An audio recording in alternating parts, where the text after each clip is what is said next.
सवेर दमा क्या है और इसके सिम्टम्स क्या हैं? दमा जो है उसके अंदर ये होता है कि आपके जो सांस की नालियाँ होती हैं वो कुछ हाइपर सेंसिटिव या ज़्यादा हसास हो जाती हैं। कुछ लोग ऐसे होते हैं जिनको कुछ चीज़ों से जो कि कुदरत में पाई जाती हैं उससे एलर्जी होती है, यानी वो उनको माफिक नहीं आती। अच्छा, ये भी बताइएगा कि जो सवेर होता है अस्थमा वो क्या होता है? सवेर अस्थमा के अंदर यही होता है कि इसी को ये जो हल्की फॉर्म होती है ये इतनी कुछ शदीद हो जाती है कि आपको सांस बिल्कुल नहीं आती और आपका जो नब्ज़ होती है वो बहुत ज़्यादा तेज़ हो जाती है, ब्लड प्रेशर बहुत ज़्यादा लो हो जाता है। बिस्मिल्लाहिर्रहमानिर्रहीम, अस्सलाम वालेकुम। QAS हेल्थ के साथ मैं हूँ सादिया बुखारी। नाज़रीन, अस्थमा यानी दमा क्या है और इसका इलाज जो है वो किस तरह से होता है और इसमें कौन सी एहतियाती तदाबीर जो हैं वो की जा सकती हैं, इस पर बात करने के लिए हमारे साथ मौजूद है associate professor doctor Faraz Sadiq साहिबा। इनसे बात करेंगे। सबसे पहले तो अस्सलाम वालेकुम, कैसी हैं आप? वालेकुम अस्सलाम, मैं बिल्कुल ठीक हूँ। अच्छा मैम, सवेर दमा क्या है और इसके सिम्टम्स क्या हैं? दमा जो है उसके अंदर ये होता है कि आपके जो सांस की नालियाँ होती हैं वो कुछ हाइपर सेंसिटिव या ज़्यादा हसास हो जाती हैं और कुछ लोग ऐसे होते हैं जिनको कुछ चीज़ों से जो कि कुदरत में पाई जाती हैं उससे एलर्जी होती है, यानी वो उनको माफिक नहीं आती। मिसाल के तौर पे अगर एक इंसान जिसको दमा नहीं है वो जाता है किसी मिट्टी वाली जगह के ऊपर या वो किसी ऐसी जगह पे जाता है जहाँ पे कोई फूल वगैरह हैं तो उसको कुछ भी नहीं होगा, वो नॉर्मल तरीके से सांस लेगा।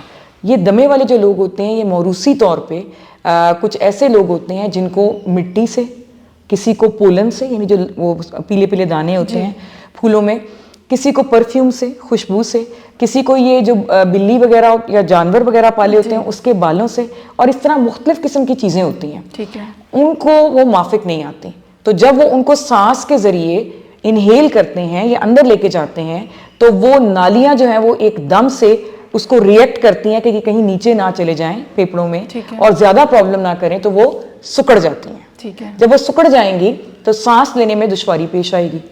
ठीक है, सांस नहीं आएगा, खांसी आएगी मरीज को, ताकि उसको बाहर निकाला जाए जो अंदर गया है, नीचे वो डीप डाउन फेफड़ों में ना चला जाए।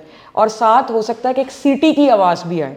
वो सीटी की आवाज़ भी इसलिए आती है कि जब एक जगह तंग हो जाती है और उसमें से वो सांस बाहर निकलता है तो वो एक आवाज़ प्रोड्यूस करते हुए होता है। अच्छा। तो इसलिए सांस में जकड़न, सांस लेने में जो है वो मुश्किल पेश आती है, खुश्क खांसी और साथ सीटी की आवाज़ आना। ठीक है। ठीक है, ये टिपिकल अलामात होती हैं जो कि दमे की होती हैं और ये कुछ ही लोगों को होता है, सारे लोगों को नहीं होता। और वो लोग होते हैं जिनको मारूसी तौर पे जो है वो किसी चीज़ से ज़्यादा हसासियत होती है, और वो चीज़ जैसा मैंने आपको बताया वो कुछ भी हो सकती है। वो मिट्टी हो सकती है, वो पोलन हो सकता है जो पीले दाने होते हैं, वो खुशबू हो सकती है, वो किसी जानवर के बाल हो सकते हैं, और वो एक से ज़्यादा भी चीज़ें हो सकती हैं। ज़रूरी नहीं कि सिर्फ एक चीज़ हो, तो वो मल्टीपल चीज़ें हो सकती हैं। ठीक है। अच्छा, ये भी बताइएगा कि जो सवेर होता है अस्थमा वो क्या होता है? सवेर अस्थमा के अंदर यही होता है कि इसी को ये जो हल्की फॉर्म होती है ये इतनी कुछ शदीद हो जाती है कि आपको सांस बिल्कुल नहीं आता। अच्छा। ठीक है, आप बात भी नहीं कर सकते। ठीक है, और आपका जो नब्ज़ होती है वो बहुत ज़्यादा तेज़ हो जाती है, ब्लड प्रेशर बहुत ज़्यादा लो हो जाता है। ठीक है, और आप बेहोशी की तरफ जो है वो जाना शुरू हो जाते हैं। अच्छा। यानी कि सांस बेसिकली बड़ा ज़रूरी है, क्योंकि सांस आप लेते हैं, ऑक्सीजन अंदर जाती है और उस ऑक्सीजन ने आपके जिस्म के डिफरेंट हिस्सों को एक तवानाई पहुंचानी होती है। ऑक्सीजन के बगैर तो इंसान जिंदा नहीं रह सकता। जब सांस की नालियाँ इतनी सुकड़ जाएंगी कि आपके अंदर भी हवा नहीं जा रही और बाहर भी नहीं निकल रही है, तो ऑब्वियसली फिर क्या होगा कि पेशेंट के दिमाग को भी ऑक्सीजन नहीं मिलेगी, तो वो कंफ्यूज होना शुरू हो जाएगा, बेहोशी की तरफ जाएगा। उसके दिल को ऑक्सीजन नहीं मिलेगी तो ब्लड प्रेशर उसका ड्रॉप कर जाएगा। तो इस सूरत के अंदर जो है इसको हम कहते हैं कि ये शदीद दमे का अटैक है और ऐसे मरीज को फ़ौरन हॉस्पिटलाइज करना पड़ता है, और हॉस्पिटल में भी जो इंतहाई निगहदाश्त यूनिट होती है वहाँ पर उसको हमें रखना पड़ता है। और बाज़ औक़ात जो होता है उसको हमें आर्टिफिशली यानी मसनूई तनफ़्फ़ुस की मशीन पे भी डालना पड़ता है। अच्छा। इसको वेंटिलेटर कहा जाता है। अच्छा, एक चीज़ और बताइएगा कि कहते हैं कि अस्थमा का जो ट्रीटमेंट है बहुत एक्सपेंसिव होता है और इससे जो अगर किसी को अस्थमा हो जाए तो वो ठीक नहीं होता। जो सवेर कंडीशन आप बता रही हैं, क्या इसमें ट्रीटमेंट जो है वो मुमकिन है, सही हो सकता है? बिल्कुल ट्रीटमेंट मुमकिन है, लेकिन उससे पहले आपको इस चीज़ की अवेयरनेस या आगाही होनी चाहिए कि ये इसकी अलामात हैं और इसमें आपने घर नहीं बैठना, आपने फौरी तौर पे जो है वो हॉस्पिटल जो है वो जाना है, बजाय इसके कि आप वेट करें कि तबीयत आपकी बिल्कुल इतनी ख़राब हो जाए कि आप हॉस्पिटल जाते जाते ही आपका प्रॉब्लम ज़्यादा हो जाए। आपको पहले से पता चल जाना चाहिए, और दमे के मरीज़ों को यूजुअली पता चल जाता है क्योंकि उनको ऑफ एंड ऑन ये मसला चल रहा होता है, तो उनको ये पता चल जाता है कि तबीयत उनकी ज़्यादा ख़राब हो रही है। आमतौर पे जो दमे के मरीज़ होते हैं उनके पास वो होते हैं इन्हेलर्स होते हैं, जिनको आम इस्तिलाह में हम जो देहाती लोग हैं वो हुक्का बोलते हैं, लेकिन पंप भी कहा जाता है, तो वो उनके पास मौजूद होते हैं। नेबुलाइजर भी यूज़ होता है? नेबुलाइजर भी यूज़ होता है, लेकिन वो पंप यूज़ होते हैं। और अगर उनको लगे कि ये पंप से मुझे वो आराम नहीं आ रहा या वो इफेक्टिव नहीं हो रहा और सांस में दिक्कत है, तो उनको फौरी तौर पे जो है वो हॉस्पिटल में या किसी भी करीबी अपने स्पेशलिस्ट डॉक्टर के पास जाना चाहिए, तो फिर इसकी नौबत नहीं आएगी। दूसरा पार्ट जो आपके सवाल का है वो ये है कि एक्सपेंसिव इलाज होता है। हमारे यहाँ जितनी गुर्बत है तो वहाँ तो पैनाडोल की गोली भी लोग नहीं खरीद सकते, तो बहुत मुश्किल है। तो इतना एक्सपेंसिव बहरहाल नहीं होता। मेरा ख्याल है कि इसमें 2 तरह के हमारे पास पंप्स होते हैं, जो दमे के मरीज़ ये इंटरव्यू सुन रहे हैं उनको पता होगा। एक वो इन्हेलर होता है जिसमें दवाई खुद प्रेशर के साथ जो है धार की सूरत में आपके अंदर जाती है। अच्छा। वो थोड़े से महंगे होते हैं, ठीक है। और दूसरे वो होते हैं जिसमें कि एक कैप्सूल को आप एक छोटे से डिवाइस के अंदर डालते हैं, उसको तोड़ते हैं, उसमें सिर्फ आपको खुद जोर लगाना पड़ता है, वो प्रेशर के साथ दवाई नहीं जाती।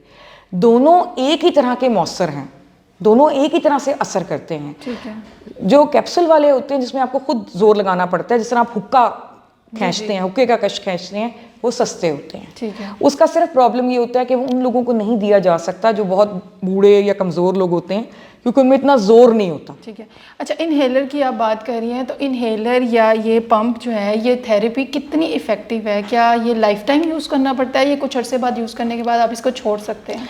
ये बड़ी इफेक्टिव थेरेपी है। ये गोलियों और शरबत से बहुत बेहतर है, क्योंकि उसकी वजह ये होती है कि इन्हेलर की दवाई जो होती है या पंप की दवाई जो होती है वो सीधी आपकी सांस की नालियों में जाती है। ठीक है। जबकि जो गोलियां हैं, ये शरबत हैं, वो पहले आपके मैदे में जाएंगे, वहाँ से वो खून में जज्ब होंगे, खून से फिर वो मुख्तलिफ अज़ा में भी जाएंगे और फेफड़ों में भी जाएंगे। तो बाय द टाइम जब वो फेफड़ों में आएंगे तो वो उतनी दवाई नहीं होगी जितनी कि इन्हेलर के जरिए डायरेक्टली सारी दवाई फेफड़ों में जा रही है। ठीक है। तो इन्हेलर के 2 फायदे हैं। एक तो ये कि आपकी 100% तकरीबन दवाई, 100 नहीं तो 80 to 90% वहीं जा रही है जहां उसकी ज़रूरत है, नंबर 1।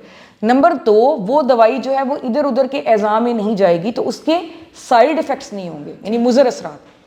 आम तौर पे दमे की जो दवाइयाँ होती हैं वो दिल की धड़कन को तेज़ कर देती हैं, क्योंकि उनका दिल पे भी असर हो रहा होता है और भी जगहों पर असर हो रहा होता है। तो इन्हेलर जो होता है वो भी दिल की धड़कन को तेज़ कर सकता है, लेकिन बहुत कम, क्योंकि उसने सीधा फेफड़ों में जाना है। जो खाने वाली दवाई है, शरबत है, वो खून के जरिए दिल पर जाएगी और जगहों पे जाएगी, तो इसलिए उसके मुज़र असरात भी ज़्यादा हैं और वो उतनी मौसर भी नहीं होगी, क्योंकि जब तक वो फेफड़ों में आएगी आधी से ज़्यादा दवाई जिस्म में बाकी के जा चुकी है। सो इन्हेलर्स सबसे ज़्यादा सेफ हैं, पंप्स सबसे ज़्यादा सेफ और है। इसका कितना ड्यूरेशन होता है कि अगर ट्रीटमेंट करवा रहे हैं तो आप 1 साल इसको यूज़ कर सकते हैं, 6 महीने, कुछ लोग तो स्टिल इसको यूज़ करते रहते हैं? अच्छा, इसमें ये होता है कि कुछ लोगों को जो दमा होता है वो एपिसोडिक होता है। एपिसोडिक का मतलब ये होता है कि कोई सीज़न ऐसा होता है जिसमें उनको दमा होता है। मिसाल के तौर पे आपको एक मिसाल देती हूँ, जिस तरह ये मार्च है, बाहर का मौसम है, तो इसमें वो फूल और पोलन्स जी, तो कुछ लोगों को इसमें होता है। तो जिन लोगों को इसमें होता है और बाकी टाइम पे वो ठीक रहते हैं, तो उसमें हम सिर्फ इसी सीजन के दौरान उनको ये कहते हैं कि वो इन्हेलर्स यूज़ कर लें, या तो वो दूसरा वाला इन्हेलर हो, कैप्सूल वाला, या दूसरा जिसमें प्रेशर से दवाई आती है। और जिनके अंदर कुछ ऐसे भी मरीज होते हैं जिन्होंने अपने आप को इतना ख़राब कर लिया हुआ होता है कि वो सांस की नालियों में कुछ ऐसी तब्दीलियाँ आ जाती हैं जो मुस्तकिल हो जाती हैं, यानी वो मुस्तकिल तौर पे नालियाँ उनकी सिकुड़ जाती हैं। ठीक है। तो उसके अंदर फिर ये होता है कि थोड़ा बहुत इन्हेलर जो है वो हमें डेली बेसिस पर उनको देना पड़ता है। ठीक है।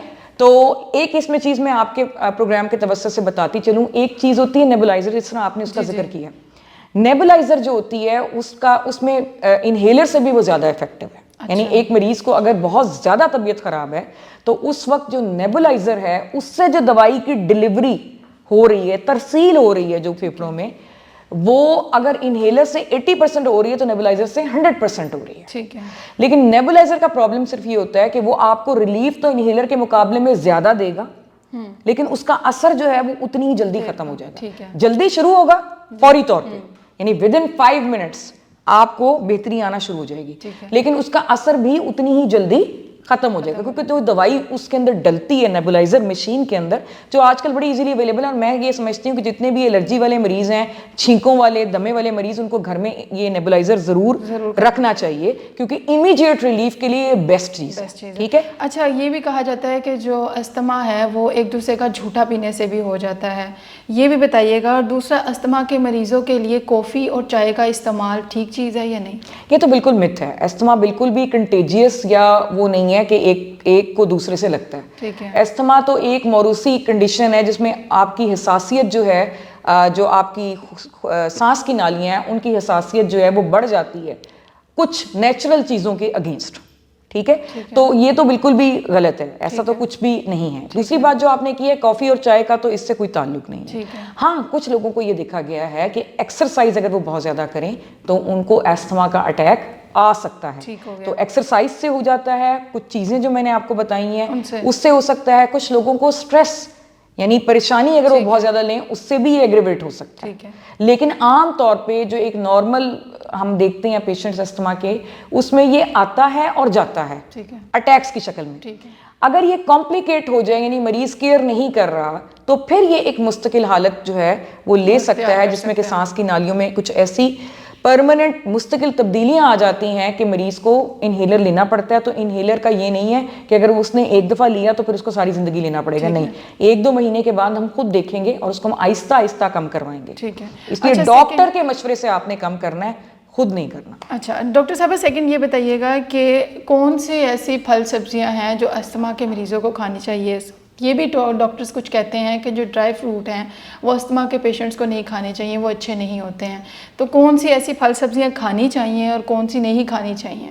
ये बिल्कुल मिथ है। हेल्दी डाइट खाएं, जिस तरह बाकी के लोगों को मैं एडवाइस करती हूँ, चाहे वो शुगर के हैं, चाहे वो ब्लड प्रेशर के हैं, या कोई भी नॉर्मल हेल्दी इंसान है, जिस तरह आप हैं, मैं हूँ, कोई भी है हमारे सामीन में से सारे, चाहे वो मरीज़ हैं चाहे वो हेल्दी हैं।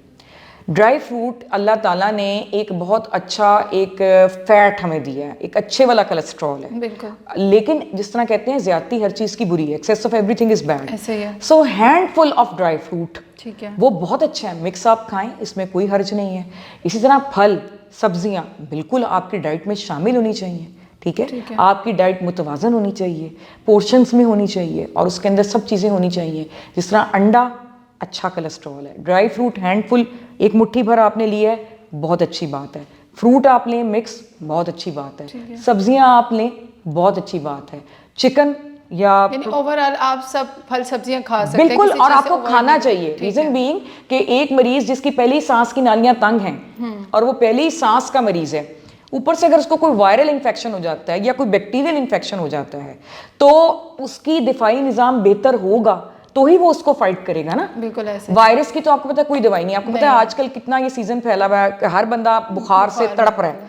वायरस इतना स्मार्ट एक जर्म है कि उसकी दवाई जो है वो बहुत कम वायरसेस के अगेंस्ट दवाई जो है वो इजाद हुई है। इवन कोविड के अगेंस्ट कोई नहीं हुई थी, ट्रायल्स ही चलते रहे थे, क्योंकि आप उधर दवाई वो बनाते हैं और उधर वो अपनी शक्ल चेंज कर लेते हैं और रेजिस्टेंस हो जाती है। अच्छा, दूसरा डॉक्टर साहब ये भी बताइएगा कि ये अस्थमा के लिए ब्रीथिंग टेस्ट क्या है और कैसे ये लंग्स की कैपेसिटी को जो है वो बता सकते हैं कि लंग्स आपके वीक हैं या ठीक किस तरह नहीं है? अच्छा, वो बड़ी टेक्निकल सी बात है, उसके बगैर ही हम तो आमतौर पे, क्योंकि हमारे पास जो मरीज आ रहे होते हैं मेडिकल आउटडोर में, मैं चूँकि इंटरनल मेडिसिन की हूँ तो मैं इंटरनल मेडिसिन के हवाले से आपसे बात करूँगी कि इसके बिल्कुल बड़ी टिपिकल अलामात होती हैं। अच्छा। मरीज़ जो है वो हमें ये कहता है कि जी मुझे एपिसोड्स में यानी अटैक्स की सूरत में सीने में जकड़न या सांस लेने में दुश्वारी होती है, सीने से सीटियों की आवाज़ निकलती है, जैसे आपने और कुछ खांसी होती है, और इसका जो टाइम है वो या तो रात के वक्त होता है या सुबह जब मैं उठता हूँ। अच्छा, ठीक है। तो इसी से हम कर लेते हैं डायग्नोज। जो बात आप कर रही हैं वो टेस्ट भी होते हैं। अच्छा। वो स्पेशलाइज्ड जो आपके चेस्ट मेडिसिन होती है, यानी जो छाती से रिलेटेड जो स्पेशलिस्ट डॉक्टर्स हैं वो करवाते हैं। अगर हमें इस चीज़ में कोई शक हो कि पता नहीं ये दमा है या नहीं, तो वो टेस्ट जो होते हैं उसमें आप खास तौर पे जो मरीज को ये कहते हैं कि खास इंस्ट्रूमेंट सा होता है की सूरत में वो हाँ, कि आप लंबा सांस लें, ठीक है, और उसके बाद उसको बाहर निकालें, और उसमें काफ़ी वो मेजरमेंट्स और पैमाइशें वगैरह करते हैं, और उसके बाद फिर उसके बाद दवाई देने से पहले वो टेस्ट होता है, वही जो इनहेलर मैंने बताया है, और उसके बाद दवाई देने के बाद कि कितनी बेहतरी आई है, ठीक है, तो अगर बेहतरी आ रही है तो इसका मतलब है कि वो कंफर्म हो गया कि वो दमा है। आमतौर पे उसकी ज़रूरत नहीं पड़ती। ठीक, आपने एक्सरसाइज की बात की, लास्ट में बताइएगा कि एक्सरसाइज करनी चाहिए क्योंकि ये सेहत के लिए बड़ी अच्छी चीज़ होती है, लेकिन दमा के जो मरीज़ हैं उनके लिए कितनी एक्सरसाइज ज़रूरी है? दमे के मरीज जब एक्यूट अटैक उनको आया हुआ है उस वक्त तो ऑब्वियसली वो कुछ भी नहीं करेंगे, रेस्ट करेंगे और अपने आप को ठीक करेंगे, हेल्दी डाइट खाएंगे,